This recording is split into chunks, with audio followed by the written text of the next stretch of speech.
If you've ever been underestimated by your own family who called you weak when you were actually fighting to walk, hit that like button and subscribe right now. You're not going to want to miss what happened next. My name is Elena Vasquez, and for 6 years, my family told everyone I was faking my muscular dystrophy diagnosis for attention. What they didn't know was that while they were recording videos to expose my deception, I was quietly building a $118 million adaptive technology company that revolutionized mobility devices for disabled people. And the video they filmed trying to prove I was lying?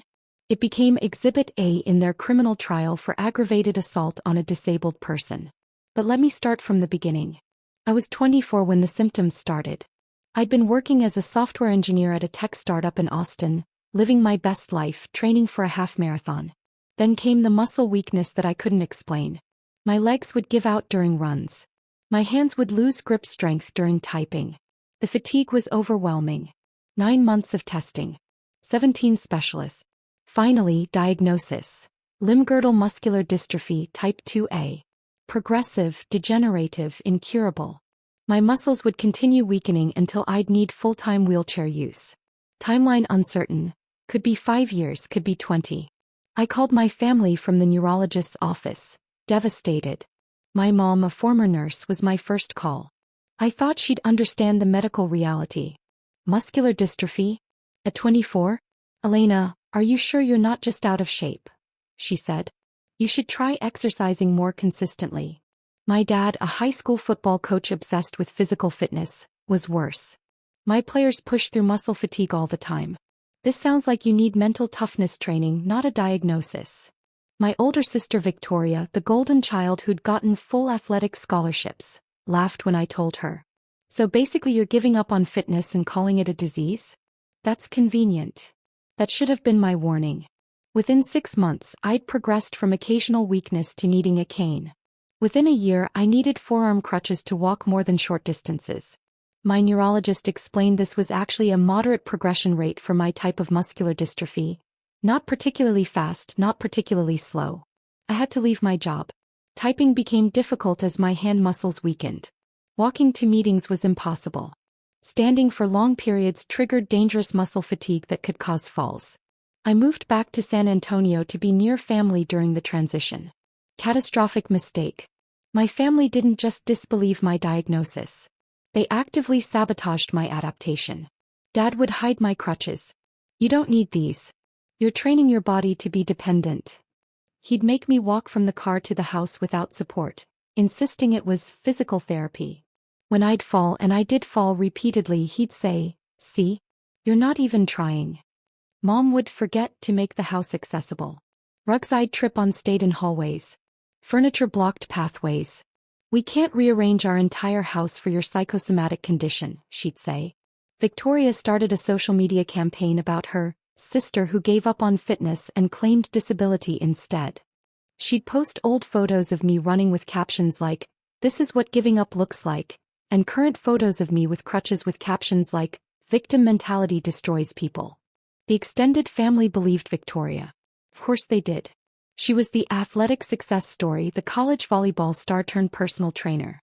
I was the software engineer who'd quit working and claimed disability in her mid-20s. But the cruelest part was how they treated my mobility aids.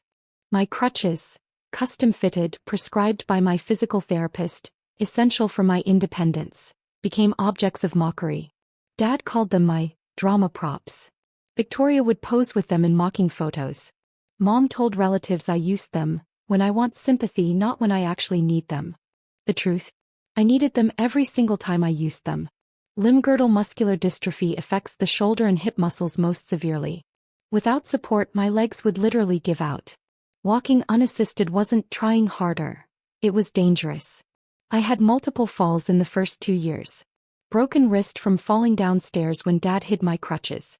Concussion from collapsing in the kitchen when Mom insisted I could walk normally if I just tried.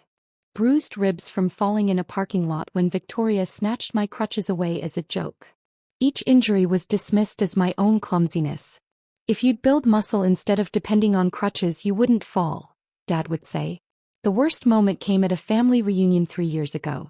Victoria announced she was making a documentary called Exposed: When Family Members Fake Disability. The subject? Me. I'm going to prove Elena's lying about her muscular dystrophy, Victoria announced at dinner. She can walk when she thinks no one's watching. I've seen her. That's not true, I protested. I can walk short distances on good days, but that doesn't mean. Save it, Mom interrupted. Victoria's right. We need to stop enabling your delusions. This documentary will show everyone the truth. They started filming me constantly. At meals, during family events, in public places. They'd set up cameras to catch me walking without crutches, conveniently ignoring that I could walk maybe 10 steps before my muscles would fatigue dangerously. They'd edit the footage to show only moments when I wasn't actively using my crutches, removing all context. Victoria posted a compilation video titled, "The Faker: How My Sister Manipulates Everyone." It got 12,000 views. Hundreds of comments calling me a fraud, a scammer, a burden on the disability system. I reported the video for harassment. It was removed after 3 weeks, but the damage was done. Extended family members I'd never even met were messaging me, calling me shameful, demanding I confess. That was 2 years ago. That's when I decided to stop fighting for their belief and start building without their knowledge. What my family didn't know was that losing my software engineering job didn't end my career. It refocused it. I still had my programming skills. I still had connections in tech. And I had something new. Lived experience as a newly disabled person navigating a world built for able-bodied people. I started noticing problems everywhere. Mobility aids were ugly, expensive, poorly designed. Wheelchairs looked like medical equipment, not personal devices. Adaptive technology was either prohibitively costly or barely functional. I could solve these problems. I started designing adaptive technology from my bedroom. Custom CD software for modified mobility devices, 3D printable components for affordable adaptive equipment, smartphone apps that help disabled users navigate inaccessible spaces. I built a prototype-powered wheelchair controller that cost $200 instead of $2,000. I designed forearm crutches with built-in shock absorption and ergonomic grips. I created a navigation app that crowdsourced accessibility information. I launched a Kickstarter campaign for the wheelchair controller. It funded in 18 hours, raising $340,000. That's when I knew I had something bigger than a side project. I founded Adaptive Access Technologies with a mission: make disability adaptive equipment affordable, functional, and beautiful. We design mobility aids that people wanted to use, not just needed to use. Within 6 months, I had 5 employees, 4 of whom were disabled. Within a year, we had contracts with 3 major medical equipment suppliers. Within 18 months, we'd sold 12,000 units of various adaptive devices. My signature product was the Modu chair, a modular wheelchair system where users could customize everything from color to control mechanisms to seating options. It looked like premium tech, not medical equipment. It cost $1,800 instead of the $8,000 plus standard for comparable wheelchairs. The disability community embraced us immediately. We understood their needs because we lived them. I'd design products while using my own crutches, while experiencing my own progression, while fighting my own accessibility battles. Within 2 years, Adaptive Access Technologies was valued at $118 million. We had 42 employees and distribution in 18 countries. I personally made $250,000 annually plus stock options. I bought an accessible home, wide doorways, roll-in shower, lowered counters, ramps instead of stairs. On days when my crutches were enough, I'd walk. On days when they weren't, I'd use my own Modu chair. Both were valid ways to exist in my space. I also connected with Dr. James Morrison, a neuromuscular specialist who'd been researching muscular dystrophy for 20 years. He'd seen Victoria's documentary video when a colleague sent it asking if it was legitimate medical evidence. That video shows medical abuse, Dr. Morrison told me when he tracked me down through disability advocacy networks. Your family is filming what they think is evidence of malingering. What they're actually documenting is a textbook case of disability progression and family-induced trauma. He offered to testify if I ever pursued legal action. He also started documenting my case. Genetic testing confirming my diagnosis, EMG results showing progressive muscle deterioration, physical therapy notes documenting my falls and injuries. Elena, what your family is doing is dangerous, Dr. Morrison said during one appointment. Forcing someone with limb-girdle muscular dystrophy to walk without support isn't tough love. It's reckless endangerment. Falls can cause serious injuries. Overexertion can accelerate muscle damage. They think they're helping, I said weakly. They're assaulting you, he corrected. And they're filming it. If they ever cross the line from neglect to active harm, you'll have evidence. So will I.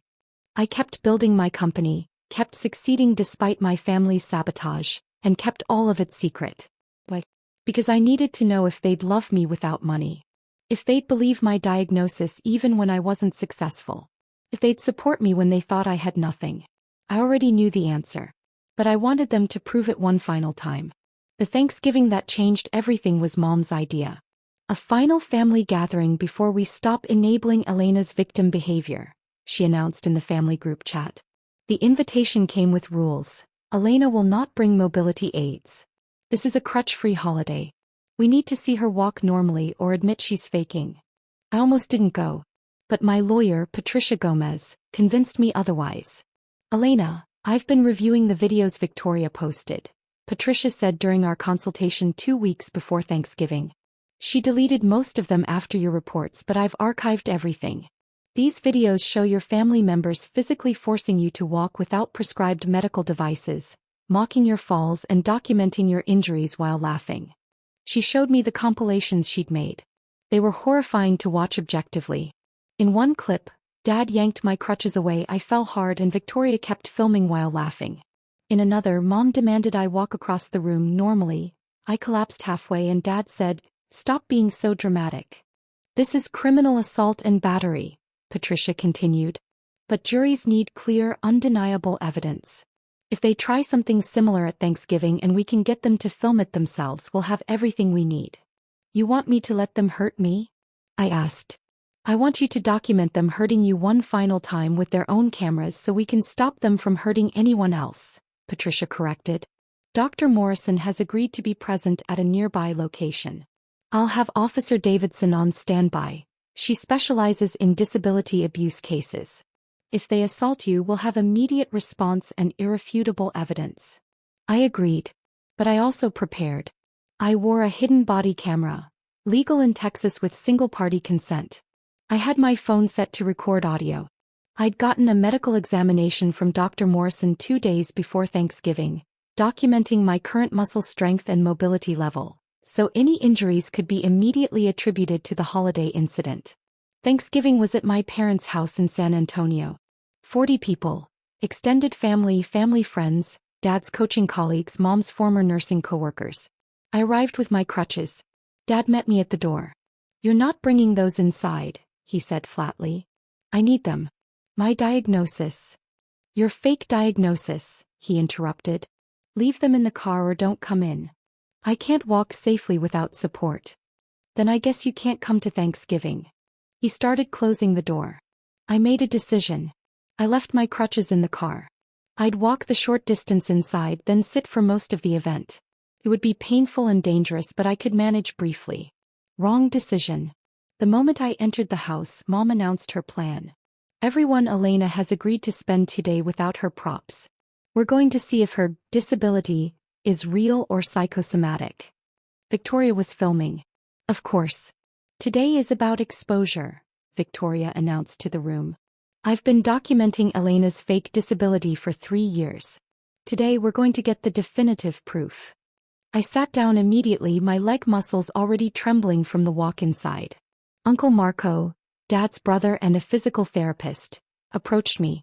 "Elena, your mom says you can walk fine when you want to. Is that true?" "No. I have limb-girdle muscular dystrophy. I can walk very short distances, but my hip and shoulder muscles are progressively weakening." "Stand up," Dad ordered. I just walked inside. "I need to rest." "Stand up," he repeated loudly. The room went quiet. I stood unsteadily. My legs were already shaking.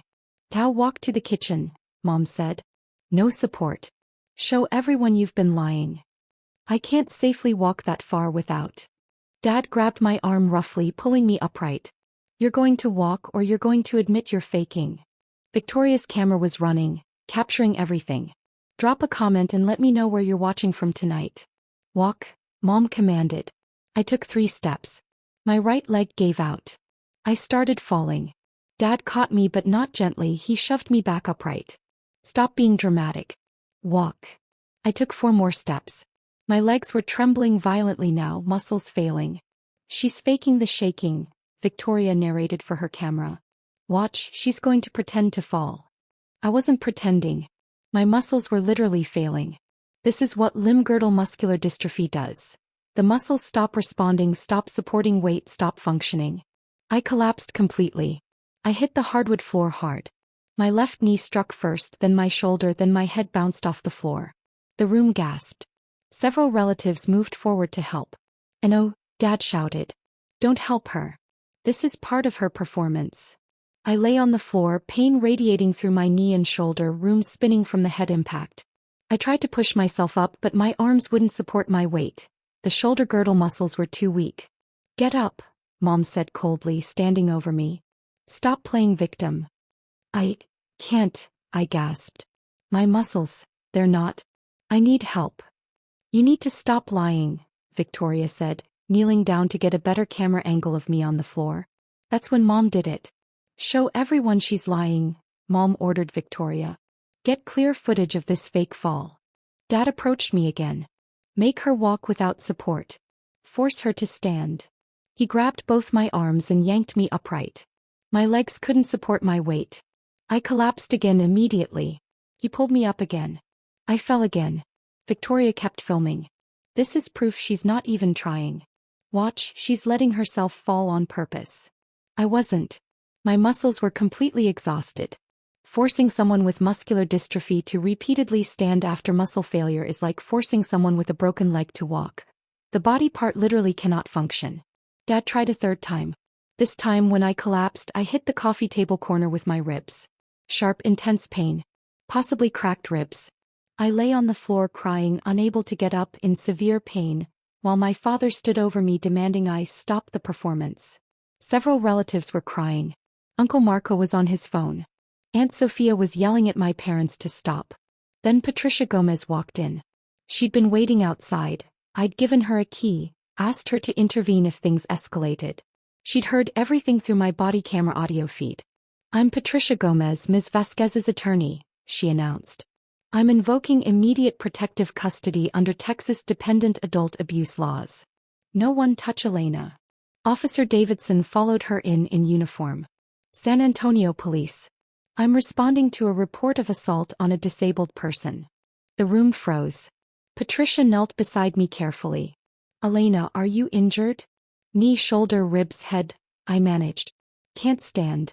Muscles failed. Officer Davidson called for paramedics while Patricia documented my visible injuries with her phone.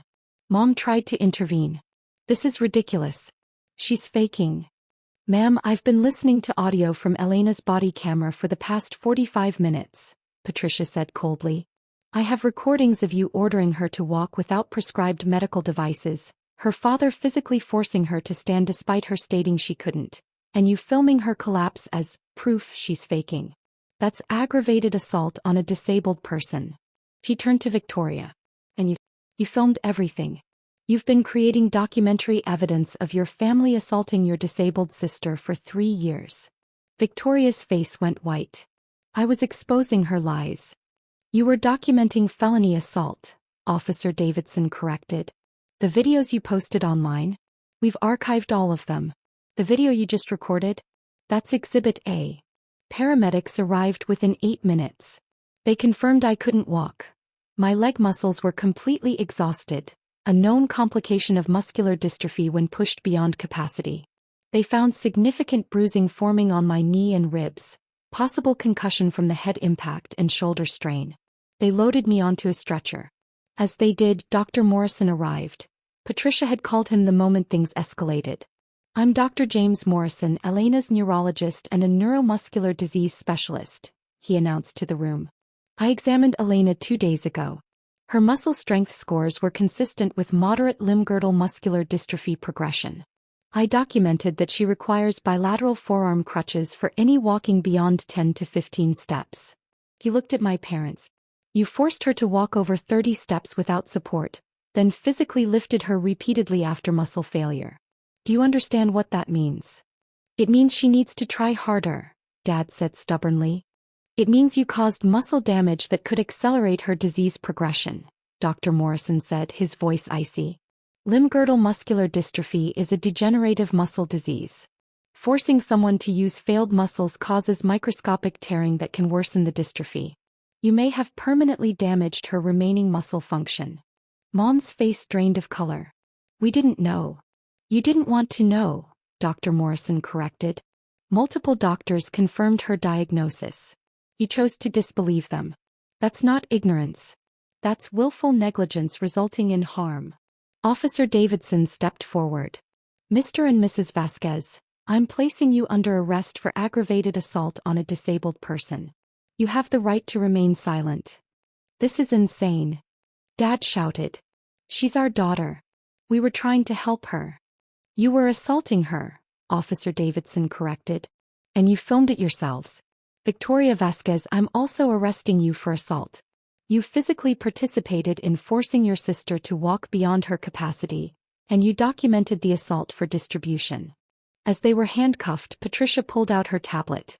Before they're transported, there's something else you all need to know, Patricia announced to the room. While you've been calling Elena a faker and a burden, she's been building something extraordinary. She turned the tablet to show the screen. Adaptive Access Technologies website, featuring my photo and title, Elena Vasquez, founder and CEO. Hit that subscribe button if you've ever had to prove your disability was real to people who should have believed you, because what happened next changed everything. Uncle Marco gasped. That's the company that made my clinic's new adaptive equipment. The ModuChair system. Elena founded it, Patricia continued. Adaptive Access Technologies is valued at $118 million. Elena's personal net worth is approximately $4.2 million. She's revolutionized affordable adaptive technology while managing the exact condition you claimed was fake. She pulled up another screen. But here's what you really need to see.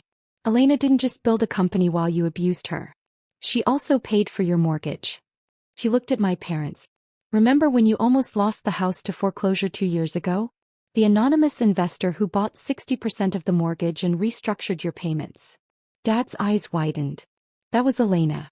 She saved your home while you were filming videos to prove she was faking disability. You've been living in a house she owns majority stake in while forcing her to walk without medical devices and filming her falls. Patricia pulled out a folder. I have documentation of every assault. 23 videos Victoria posted online showing Elena falling, being mocked, being physically forced to walk. 14 documented injuries requiring medical treatment. 8 instances of Victoria or your parents taking Elena's crutches as motivation. 3 previous falls requiring ER visits. She turned to the assembled relatives. All of this was filmed by the family as proof Elena was faking. All of it is actually proof of systematic abuse of a disabled person. Every video is evidence. Every fall they laughed at was assault they documented. Victoria started crying. I thought I was helping expose a liar. You were documenting felony abuse, Patricia said flatly. And you were doing it for social media attention while your sister was building a multimillion-dollar company that helps disabled people worldwide. Patricia pulled out more documents. The Texas Penal Code is very clear. Aggravated assault on a disabled person carries a sentence of 2 to 20 years. Causing bodily injury while knowing the victim has a disability? That's a second-degree felony. She looked at the police officer. We have body camera footage from today. We have 3 years of their own video evidence. We have medical documentation of progressive injury. We have Dr. Morrison's expert testimony. This case is beyond solid, it's gift-wrapped. Officer Davidson nodded. The DA's going to love this. Family assault cases are hard to prove because they often lack evidence. You've got perpetrators who filmed themselves committing the crimes. As my parents and Victoria were let out in handcuffs, I was loaded into the ambulance. Before the doors closed, I looked at my family one last time. Uncle Marco was crying. Aunt Sophia looked horrified. Several relatives were comforting each other. You taught me exactly who you were, I said, my voice weak but clear. Every time you took my crutches. Every time you filmed me falling. Every time you chose cruelty over compassion. You showed me I couldn't trust you with my vulnerability. So I built success without you. I helped disabled people worldwide while you were trying to prove one disabled person was lying. Paper beats promises. Evidence beats denial. And video documentation of your abuse? That beats everything. You mistook my invisible illness for manipulation. You mistook my mobility aids for props. You mistook my survival for performance. And you filmed it all thinking you were exposing me. You exposed yourselves. Then the ambulance doors closed. I spent 4 days in the hospital. Severe muscle strain requiring 4 steroids to reduce inflammation. Cracked rib confirmed via X-ray. Grade 2 concussion requiring monitoring. Deep tissue bruising on my knee that would need physical therapy. Dr. Morrison stayed in close contact, documenting everything for the legal case. The muscle strain you sustained could set back your functional capacity by 6 to 12 months, he explained. Forcing dystrophic muscles beyond their capacity causes damage that doesn't heal the way healthy muscles do. While I recovered, Patricia moved forward with everything. Within 48 hours, my parents and Victoria were formally charged. Dad, aggravated assault on a disabled person, 2nd-degree felony. Reckless injury, 3rd-degree felony. Mom, same charges plus evidence tampering for trying to delete Victoria's videos after the arrest. Victoria, assault on a disabled person, 3rd-degree felony. Cyberbullying resulting in harm, misdemeanor. Distribution of abuse content, misdemeanor. The bail hearing was brutal for them. The judge reviewed the body camera footage from Thanksgiving. He watched me collapse 3 times, watched my father forcibly lift me, watched me hit the coffee table. This is one of the clearest cases of disability abuse I've seen, the judge stated. Bail is set at $100,000 each. And I'm issuing immediate restraining orders. Defendants are prohibited from any contact with the victim. They couldn't afford bail. They sat in county jail for 2 weeks before extended family scraped together bail money. Within 1 week the story went viral. Family arrested after videos they filmed to expose faker became evidence of disability abuse. Victim is tech CEO who revolutionized adaptive equipment. The news coverage included clips from Victoria's videos, edited to show the full context of me falling and being mocked, not just the misleading compilations she'd posted. Disability rights advocates were outraged. Victoria's personal training business collapsed overnight. Clients canceled. The gym where she worked terminated her contract. Her social media accounts were flooded with thousands of comments condemning her abuse. Dad was fired from his coaching position. The school district released a statement. We cannot employ someone convicted of assaulting a disabled person. This behavior violates every value we teach our students. Mom lost her nursing license. The state board ruled that a former nurse who medically abused a disabled family member posed a risk to patients. Within 2 weeks, their house, the house I'd saved from foreclosure, was put up for emergency sale. Legal fees and loss of income meant they couldn't afford it. Within 1 month, plea deals were offered. They refused. They were convinced a jury would see their side, would understand they'd been trying to help. Their lawyers advised against trial. They ignored them. The trial was scheduled for 4 months after the incident. It lasted 3 days. The courtroom was packed. Disability rights advocates filled the gallery. News cameras lined the hallway outside. Patricia was brilliant. She presented the case methodically. Day 1. Medical evidence. Dr. Morrison testified for 3 hours, explaining limb-girdle muscular dystrophy, showing my genetic test results, my EMG scans showing progressive muscle deterioration, my biopsy results. He showed photos of my muscle tissue at the cellular level, clear dystrophic changes that cannot be faked. Elena Vasquez has a documented genetic progressive muscle disease, Dr. Morrison stated. No amount of trying harder will improve her condition. Forcing her to walk without support doesn't build strength. It causes injury. The defendants weren't providing tough love. They were causing medical harm. Day 2 video evidence. This was devastating. Patricia played Victoria's videos chronologically. The jury watched 3 years of abuse compressed into 90 minutes. Me falling, being laughed at. My crutches being taken, me begging for them back. Me collapsing, the family calling it performance. Then Patricia played the body camera footage from Thanksgiving. The jury watched me walk 3 steps and collapse. Watched Dad yank me upright. Watched me fall again. Watched Mom order Victoria to get clear footage of this fake fall. Watched Dad force me to stand 3 times. Watched me hit the coffee table. 2 jurors were crying. The judge looked furious. The defendants filmed this themselves, Patricia stated. They thought they were creating evidence that Elena was faking.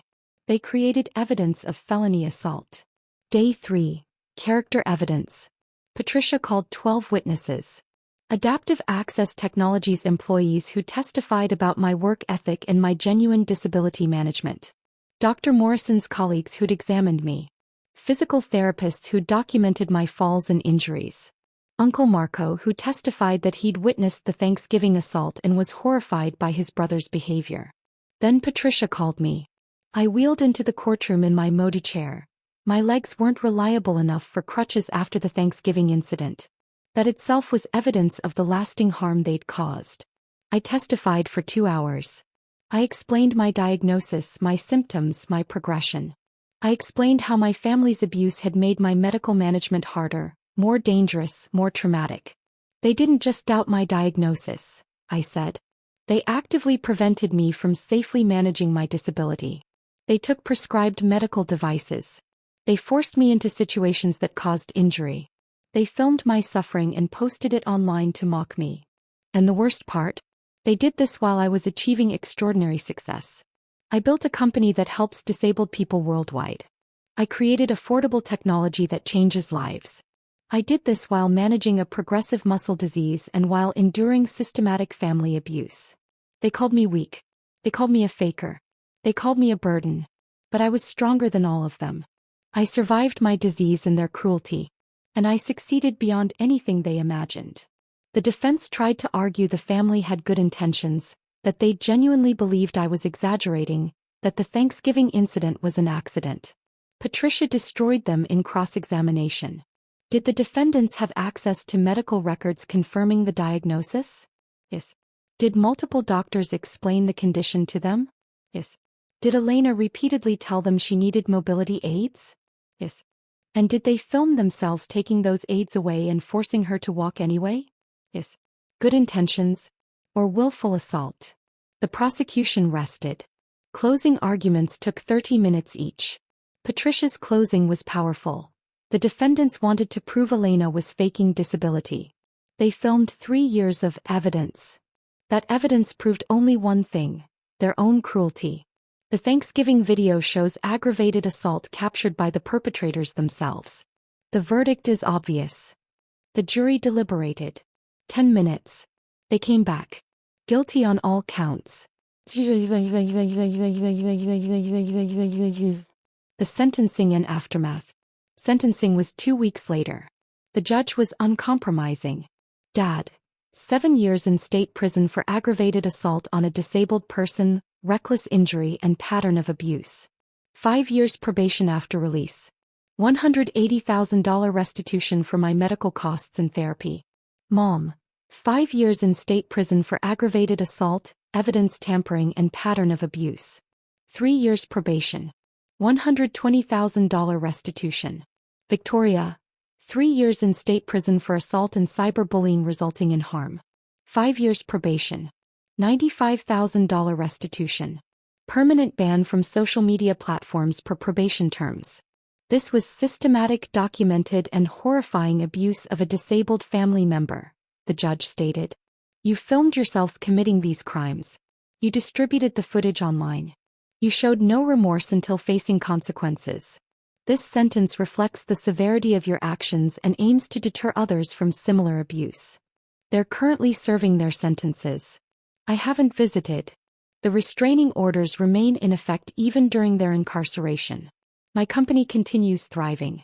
We've expanded to 63 employees and launched the ModuChair 2.0 with AI-assisted navigation. Valuation reached $167 million. We've sold over 40,000 adaptive devices worldwide. I'm in a relationship with someone I met through disability advocacy work. Marcus uses a wheelchair due to spinal cord injury. He's never once questioned if I'm really disabled or suggested I'm not trying hard enough. He understands good days and bad days, crutches and wheelchairs, visibility and invisibility of disability. My leg function has declined since the Thanksgiving incident. Dr. Morrison confirmed the forced muscle exertion accelerated my dystrophy progression by approximately 18 months. I now use my wheelchair full-time with occasional crutch use on very good days.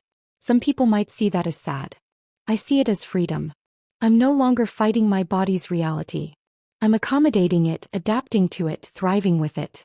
Extended family members who stood by silently during the abuse have tried to apologize. Some I've accepted back into my life. Uncle Marco has proven through actions he's genuinely remorseful. Aunt Sophia volunteers at Adaptive Access helping test products. They've earned their way back through consistent support. Others remain permanently estranged. Silence during abuse is complicity in abuse. Last month I spoke at a disability rights conference. 500 people. Disabled activists, family members, healthcare providers, legal professionals. I told them my story. I showed them the Thanksgiving video, edited to protect my privacy but showing the assault clearly. The room was silent except for people crying. And I told them what I wish someone had told me 6 years ago. Your disability is real even when family denies it.